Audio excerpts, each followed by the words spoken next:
Everyone, I'm Carl, I'm Adam. and welcome to the Brewed Awakening, where we drink beer.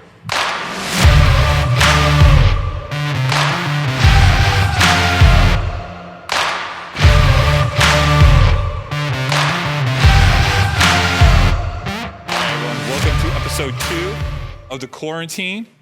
We have 2 new beers that Adam has gotten us for this month, and pretty excited to drink them. I know it's been a pretty busy month. You've been pumping out a lot of beer, a lot of new beer actually, right? I think in the last month we've done 6 new seasonals. Oh, that's awesome. Yeah, it's been busy. Right, which is great. And which half the reason why is we went to, you're only doing single batches instead of double batching the beer, right? So we're doing smaller batches because we just recognize that people really like being able to kind of come in and try something new and try something different. And so, you know, if having more seasonals more often is better, then great. We'll stick with that. It's awesome. Yeah, so we got a lot of new stuff coming out, so we haven't been down here for a while. Come down, trying new stuff. And one thing we're not going to do today, but we'll just gloss over real quick, is the ginger beer. The Millworks Mule is now back to our ginger beer and no longer a seltzer. So if that matters to anyone, yeah. You know? It was the SPF 100 prior to SPF 100, being rebranded. Then the recipe got changed, and then the recipe got changed back to the SPF 100. Yep. So we kept it underneath the same name as Millworks Mule, but it's a ginger beer. It's a ginger beer, so it's still just as good. It's got the little sweetness. It's got, I think, now more of a ginger punch to it. So it's kind of a good combination of both, I think, in my opinion. So check that out. I know a lot of people really like the nice ginger beer. gluten-free option. Yeah, exactly. So let's talk new beers now. So let's start with.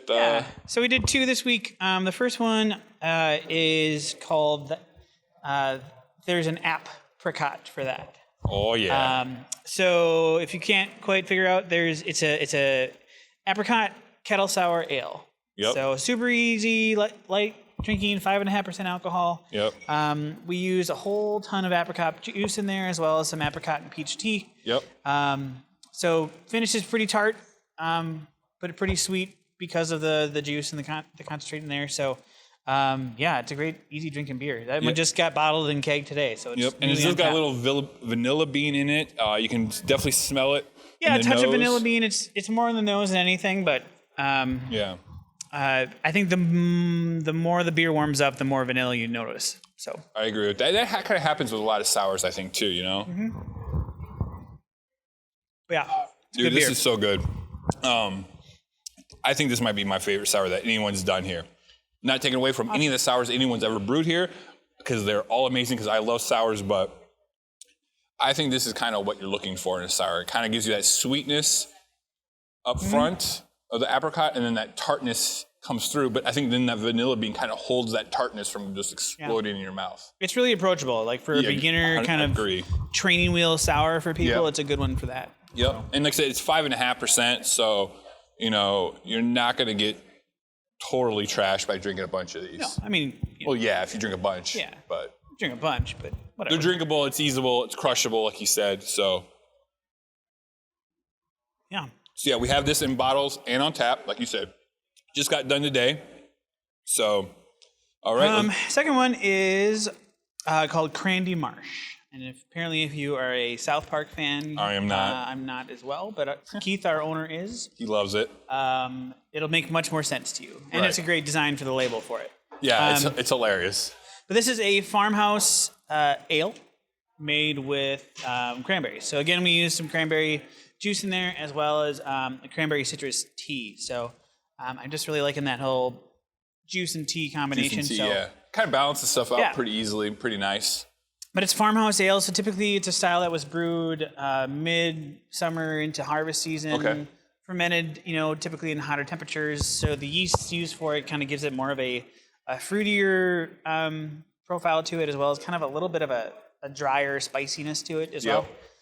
So it's a very effervescent beer. It's going to finish fairly dry, and it's going to have like a little bit of tartness just because of the cranberry in it. Right, cranberry by itself makes is tart. sense. So. Yeah, definitely. You have that Farmhouse ale smell to it. That spice. Funk's really not the right word I want to use, but kind of just Farmhouse ales have their distinct smell and taste to them. And we're largely a European style beer. but we've kind of adopted them in our own way in America. Yeah, I used to be hooked on these for like 18 months back before I even lived in still Cedar Rapids. 18 months of just drinking Farmhouse ales, and Yeah, they're good. it was a fun 18 months. I bet. Still Because a water. lot of Farmhouse ales are really boozy. Yeah, it's So great. I can imagine. I don't really remember those 18 months, but That's fair.